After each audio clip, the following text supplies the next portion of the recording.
सुप्रभात। अरे यार सॉरी, ये आदत सी पड़ गई है वो मॉर्निंग कॉल के साथ साथ। गुड आफ्टरनून सास बहू और सेंसेक्स के आज के इस वेडनेसडे एपिसोड में आप सबका स्वागत है। थोड़ा सा सर्किट हिला भी हुआ है मार्केट का हाल देखकर, अभी दिखाऊंगा आप लोगों को भी बाजार का हाल। लेकिन मदद करने के लिए आज सास बहू सेंसेक्स में जो क्वेरीज आएंगी, और इनफैक्ट मुझे तो लगता है थोड़ा सा बाजार पे भी बातचीत करने की जरूरत पड़ेगी। रचनावैद्य.in की रचना वैद्य भोपाल से जुड़ती हुई। रचना जी हाय, गुड आफ्टरनून। बस बातचीत की शुरुआत करेंगे, पहले रीच आउट करने के तरीके दिखा देते हैं। वो इंस्टाग्राम, ट्विटर और थ्रेड का आईडी स्क्रीन पर ये रहे भाई, सारे के सारे आईडी। रीच आउट करिएगा। और एल्स वो टोल फ्री नंबर नहीं, व्हाट्सएप नंबर भी है। व्हाट्सएप नंबर के थ्रू भी आप चाहें तो हम तक रीच आउट कर सकते हैं। बुलाइए भाई, बाजार दिक्कत में आ गया है यार। अभी तक लग रहा था निफ्टी तो संभला हुआ है, ब्रॉडर मार्केट्स का पेन है, लेकिन आज तो कुछ भी नहीं संभला हुआ है। ये निफ्टी अच्छे ग्लोबल संकेतों के बीच आज 111 पॉइंट ऊपर कामकाज कर रहा था, मजबूती के साथ कामकाज कर रहा था। और क्यूज कैसे थे? ओवरनाइट संकेत बढ़िया थे। यूएस में वो इन्फ्लेशन का प्रिंट इंटरनल सबको अच्छे लग रहे थे। तीनों बेंचमार्क मजबूत थे। नैस्डैक तो 1-1.5% उछाल के साथ था। हमारे एशियन पीयर्स भी एक दो मार्केट छोड़ के सब बेहतर कर रहे थे, तो सेटअप बढ़िया मिला था हमें ग्लोबली। पर हमारे यहां एकदम से प्रेशर माउंट होता चले जा रहा है। वो 111 पॉइंट ऊपर वाला निफ्टी अब 250 पॉइंट दबाव के साथ, और इसका मतलब हुआ 450 पॉइंट दिन के हाई से अब हम स्लिप करके कामकाज कर रहे हैं। कल तक निफ्टी संभला हुआ था, आज वो पॉकेट भी गिरती हुई। और ज्यादा दिक्कत की बात, एक बार मिड कैप इंडेक्स और स्मॉल कैप इंडेक्स रखिएगा। 3.5% इस समय मिड कैप्स दबाव के साथ ट्रेड करते हुए, और ये पिक्चर बयान नहीं करेगा। पिक्चर रोज ये इंडेक्सेस तो फिर भी ठीक है, ब्रेथ बयां करती है। अब तक 1:4, 1:5, अरे 1:8 तक की बात करी थी, और आज डिटोरिएशन देखिए। हर टिक के थोड़ी देर में स्क्रीन देखेंगे तो नंबर आंकड़ा बिगड़ते ही चले जा रहा है। एज वी स्पीक 1:23 एक बढ़ रहा है, तो 23 स्टॉक्स ऐसे हैं ब्रॉडर मार्केट्स में या जो निफ्टी में ट्रेड कर रहे हैं लाल निशान में इस समय कामकाज करते हुए। इस तरह की डिटोरिएटिंग ब्रेथ है, इस तरह का मेहम बचा हुआ है बाजार में। रचना तो वही है मार्केट पे बात करने के लिए। अनुज भी आपको आपकी स्क्रीन पे नजर आएंगे, सीएनबीसी आवाज के मैनेजिंग एडिटर। हम लोग डिटोरिएशन की बात कर रहे थे, ब्रेथ खराब हो रही थी, लेकिन आज तो तस्वीर बहुत ही ज्यादा बिगड़ती हुई। आप कैसे रीड कर रहे हो? ये मेहम टाइप हो गया। अब एक ही सपोर्ट है, हाँ 330, मतलब, और वो बहुत दूर है 3:30 PM। वो लेकिन बहुत दूर है। एक क्या होता है ना, इसमें इशू प्रॉब्लम क्या हो जाती है कि इन्वेस्टर को प्रोटेक्ट करने के चक्कर में इन्वेस्टर्स की ही प्रॉब्लम सबसे ज़्यादा बढ़ जाती है। क्योंकि जिसने भाई, जैसा हम डिस्कस भी कर रहे थे, ऐसा नहीं कि पूरे मार्केट में बबल था आशीष। बबल फ्रॉथ कुछ पॉकेट्स में, स्पेसिफिक पॉकेट्स में है, और इसमें कोई दिक्कत नहीं है। मतलब मिड कैप इंडेक्स अब ईयर टू डेट नेगेटिव हो गया, ठीक है ना। लेकिन अब आपको इस चीज़ का ध्यान रखना होगा कि चला भी किस हिसाब से था। बेतहाशा भागा था ये। और एक मिड कैप और स्मॉल कैप के लिए कहा जाता है कि you know, if you can't take the heat then you won't get the meat basically. तो किचन में तभी जाएं जब आप गर्मी बर्दाश्त कर सकते हैं। ये मिड कैप मार्केट हो वाली है। निफ्टी की जहाँ तक बात है, अब मैं ये चीज़ कहूँगा कि अब देखिए, बॉटम तो कोई एग्जैक्ट टाइम कर नहीं पाएगा। ये मौका है अब आपके पास कुछ ETF में पैसा डाल देने का। सिंपल क्या होगा, मैक्सिमम यहाँ से मार्केट का और करेक्ट होना होगा, आपको 21,500 दिखा देगा निफ्टी पर। ऐसा तो नहीं है कि निफ्टी कोलैप्स हो जाएगा, लेकिन अगर वो जो अप्रोच है आपकी कि मेरे को डिप पे बाय करना है, तो ये वो वाली डिप है जिसमें फिर आपको बाय करना चाहिए।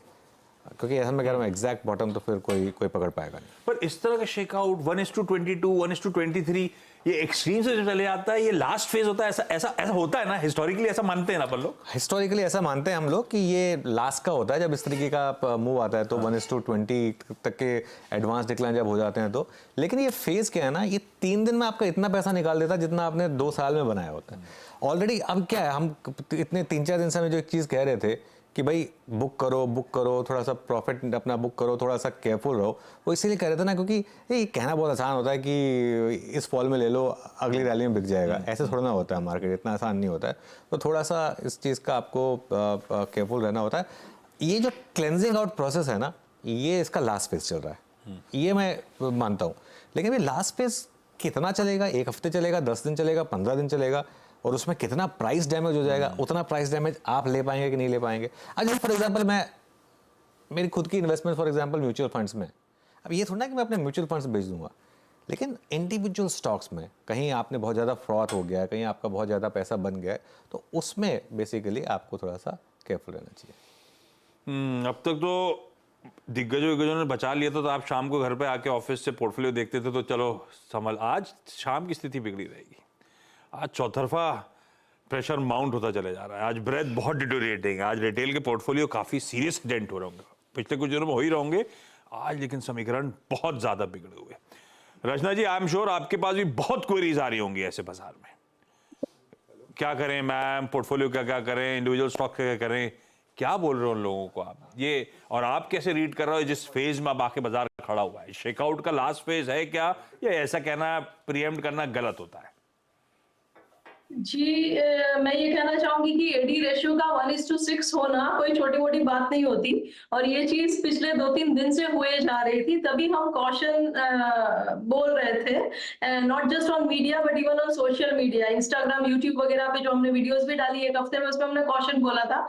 ये भी बोला था कि 22,500 के ऊपर अगर अब नहीं निकल पाएगा अगले अटेम्प्ट में अगर निफ्टी, तो हेड एंड शोल्डर का राइट शोल्डर फॉर्मेशन हो जाएगा। तो ये बहुत क्लियर दिख रहा था कि दिस वाज कमिंग। तो उसके बाद अगर आप अपने आप को फंसाए बैठे हैं तो ये आपके ऊपर है totally, otherwise this was quite visible and ये होना था। एंड जो शॉर्ट टर्म प्लेयर्स हैं उनको तो इससे कोई फरियाद नहीं होनी चाहिए, they can make money on both the sides. तो उनका काम वो है, वो करते रहे और उसमें से भी फायदा उठाते रहे। जहां तक पोर्टफोलियोज की बात है, तो यस, आपको पोर्टफोलियोज को एक्टिवली मैनेज करना पड़ेगा। ये जमाना बहुत डिफरेंट है पास्ट के जमाने से। यहाँ पे आप होल्ड करके हाइबरनेशन में नहीं जा सकते फॉर कमिंग टाइम्स कि लेके बैठ गए, specially if you like to play small cap and mid cap. तो ऐसे स्टॉक्स अगर आप प्ले करते हो तो थोड़ा एक्टिव इन्वेस्टमेंट करो, इन एंड आउट करना सीखो, अदरवाइज तो ये सब होना ही है। आया हुआ पैसा जाने में वक्त नहीं लगता, आने में जितना वक्त लगता है वो जाने में नहीं लगता। So this is very blunt and clear advice to those people who get stuck and who do not take actions on time.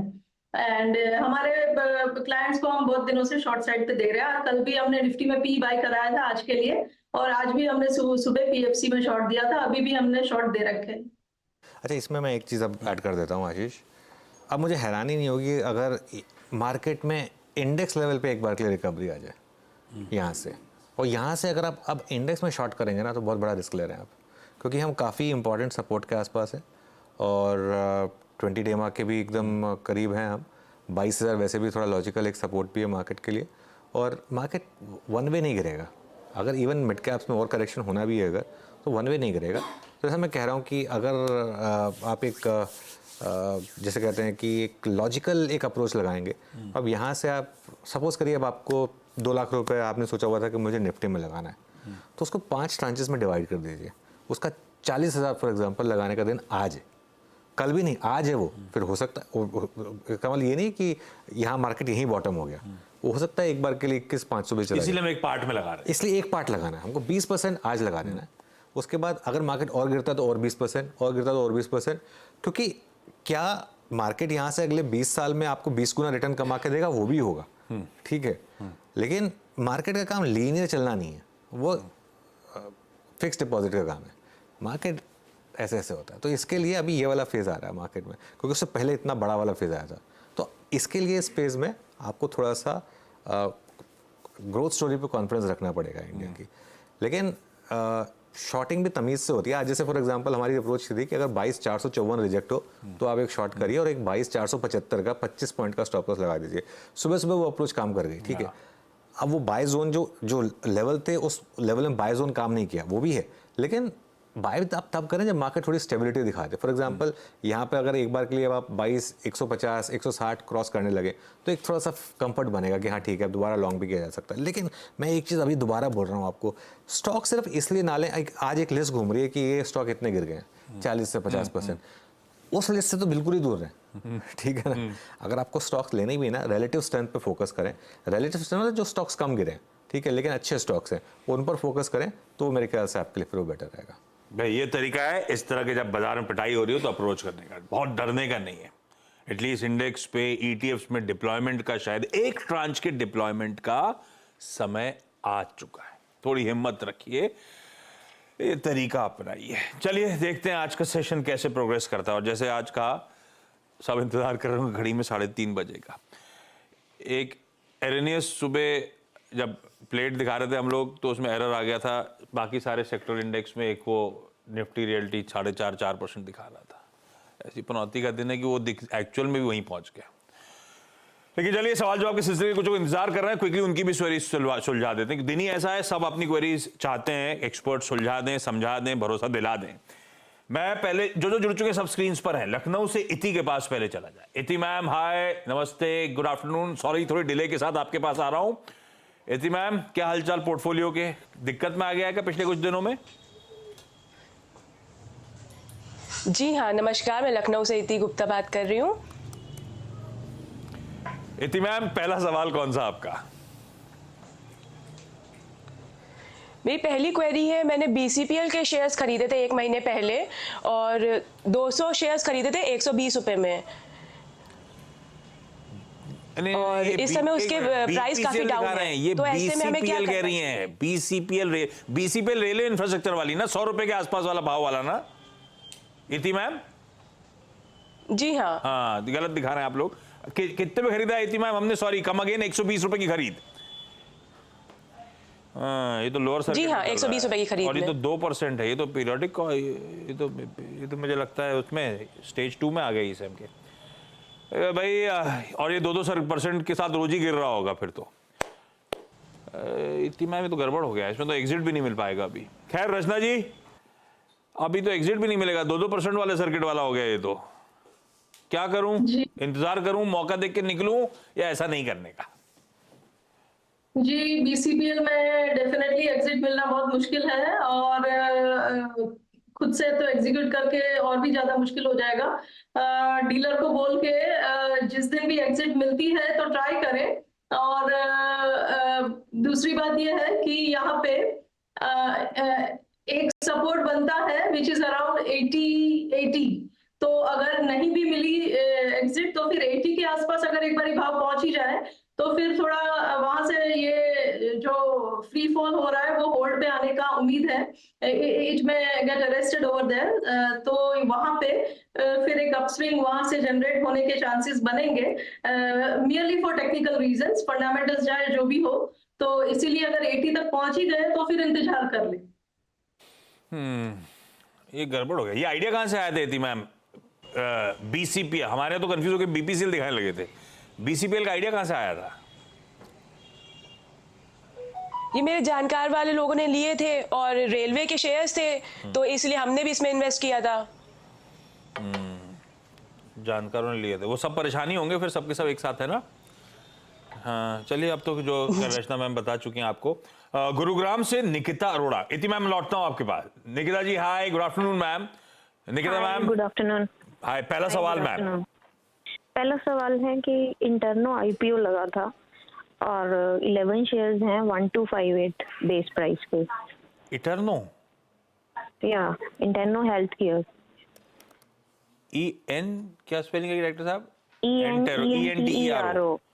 Yes, ये तो आईपीओ लगा था रचना जी के पास। कितना टाइम हो गया लिस्ट हुए इसको अंदाजन? में हुआ है 16 से ऑलमोस्ट 1 मंथ। रचना मैम के पास तो चार्ट भी नहीं होगा इसका। रचना जी फिर भी एंटेरो हेल्थ केयर 1 महीने की कहानी देख के कुछ समझ आ रहा है क्या? जी ये 1 महीने की कहानी देख के यही समझ में आ रहा है कि ये ओपनिंग हाई पे इन्होंने एंटर करा है, लिस्टिंग हाई पे, और उसके बाद वो लेवल कभी भी क्रॉस हुआ नहीं है, ना उसकी तरफ गया है। और एक ही चीज यहाँ पे इनके फेवर में जाती है, एंड दैट इज दैट कि करंट प्राइस जो है उस प्राइस पे काफी टाइम से, काफी दिनों से ये काउंटर जो है वो लॉइटर अराउंड कर रहा है। तो अब इनके पास यहाँ तक का पेन इन्होंने ले ही लिया, तो अब एक ही लेवल इनके लिए इंपॉर्टेंट बनता है which is 1015। On a closing basis. अगर क्लोजिंग बेसिस पे 1015 के ऊपर बनता रहता है ये डेली मर्रा पे, तो शायद यहाँ पे एक बेस बिल्डिंग करके धीरे धीरे ऊपर जाना शुरू करे, क्योंकि वहां पे ये 1015 से बहुत टाइम से तोड़ा नहीं है। लेकिन अगर 1015 भी किसी भी टाइम पे आगे जाते हुए अगर टूट ही गया, देन फिर फर्दर गिरावट आ सकती है। फिर उम्मीद रखना व्यर्थ है। और अगर होल्ड भी कर गया तो डोंट एक्सपेक्ट कि एकदम से वी शेप रिकवरी करके वापस से एंट्री प्राइस पे जाएगा। अगर आप होल्ड करते भी हो इसको, अगर ये 1015 होल्ड करता भी है, तो भी this is going to be quite a painful and time taking process. करते याद आया, इसका तो मैंने प्रेजेंटेशन भी दिया था। इंटीरो वो मेरे ख्याल से business to business health care वाला है ना, वो हेल्थ केयर इक्विपमेंट्स वगैरह डिस्ट्रीब्यूटर। ओके, इति मैम अगला सवाल प्लीज। मेरा दूसरा सवाल है कि सेकंड शेयर्स हमें खरीदे थे गुजरात स्टेट फाइनेंशियल कॉर्पोरेशन के। नहीं, 6 महीने पहले 500 शेयर्स खरीदे थे 10 रुपए में, और इस समय उसके रेट चल रहे 23 रुपए और हाईएस्ट 38 गए थे। तो इस समय हमें क्या करना चाहिए? सेल आउट कर दें उसको कि होल्ड करें, क्या करें उसके लिए? ये भी दोस्तों से आइडिया आया था क्या? जी, ये सब सर्किट टू सर्किट वाला मामला है मैम। अभी क्या है, आपने जो स्टॉक का नाम लिया तो हमारे डायरेक्टर साहब तो GSFC Gujarat state fertilizer fire कर देंगे। ये आपके केस में गुजरात स्टेट फाइनेंशियल कॉर्पोरेशन है। डायरेक्टर साहब अपने पास है भी क्या जीएसएफसी का हॉट बोर्ड? देखिएगा 23 रुपए पे चल रहा है, 5% का लोअर सर्किट यहां भी लगा हुआ है। रचना मैम, ये जीएसएफसी है, Gujarat state financial corporation, lower circuit पे है। ये भी वैसे ही चला है जैसे वो चला था बीसीपीएल, वही मामला है। क्या करना है? ये जीएसबी फाइनेंस करके जो है जिसका सिंबल, उसकी बात हो रही है? नहीं, आपने कौन सा सर्किट? आपको बीएससी का कोड बोलूं तो चलेगा क्या? जी बिल्कुल, बता दीजिए। 532-160 532-160। yes, I got it. All right. So ये काउंटर यहाँ पे डेफिनेटली सर्किट टू सर्किट चलेगा, और यहाँ से प्राइस एक्शन तो बहुत ही नेगेटिव है, और जैसे ऊपर गया था वैसे नीचे आ रहा है, एंड सपोर्ट यहाँ पे कहीं पे बीच में बन नहीं रहा। सो ओवरऑल मार्केट के टेक्सचर के साथ इसको और भी ज्यादा धक्का लग रहा है डाउन साइड पे। तो यहाँ पे इनके लिए मैं क्या बोलूँ, I mean there is no support before the level of 18, and अगर 18 टूट गया तो फिर 14। तो ये दोनों लेवल्स को ध्यान में रखें। स्ट्रॉन्ग सपोर्ट तो 14 पे ही आ रहा है, स्ट्रॉन्ग सपोर्ट 14 के पहले नहीं है, उसके पहले वाला सपोर्ट थोड़ा वीक है। तो इसीलिए इनको या तो पेन झेलना पड़ेगा या तो करंट निकलने का मौका ढूंढिएगा भाई। सर्किट पे फिर भी ऑर्डर डाल के रखिए, निकलिए। और इति मैम, हमें जिस अप्रोच से स्टॉक मार्केट में उतरे, जिन तरह के स्टॉक से उतरे, थोड़ा सा रिस्की हो गया है ना। और बाजार पलटता है तो ये सबसे पहले पिटने शुरू हो जाते हैं। अगर कंफर्ट नहीं आ रहा तो निफ्टी 50 कुछ चुनिंदा स्टॉक से शुरुआत करिए, नहीं तो फंड मैनेजर के थ्रू चलिए।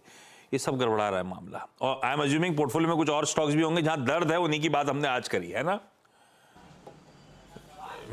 चलिए, इति मैम, निकिता मैम और रचना जी, आप सबका धन्यवाद। ब्रेक का समय, ब्रेक के उस पार एक क्विक मार्केट चेक।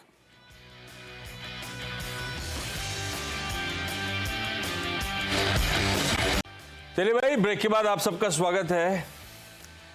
मार्केट की बात नहीं करते, बहुत कर ली, आज मन भी नहीं कर रहा ज़्यादा। आपको बस टीजर के साथ छोड़ा जाता हूँ। कल फिर जुड़ेंगे सासबो सेंसेक्स में, और जो तरह तरह के तरीके हैं रीच आउट करने के, प्लीज़ ध्यान रखिएगा। तो आप लोग रीच आउट करिए। इस बीच में गाबा सर को फ़ोन कर रहा हूँ, तबियत का जायज़ा ले लेता हूँ, क्योंकि उनकी ज़रूरत है चाचा भतीजा निफ्टी की। आज तो नहीं हो पाएगा, लेकिन कोशिश कर रहा हूँ बचे हुए दिन हफ्ते के जो हैं चाचा जी आएँ, हम सबकी मदद करें। लेकिन वो toll free number, WhatsApp number और बाकी सारे रीच आउट करने के तरीके स्क्रीन पे छोड़े जा रहा हूँ। कल फिर मुलाकात होगी आप लोगों से। नमस्कार।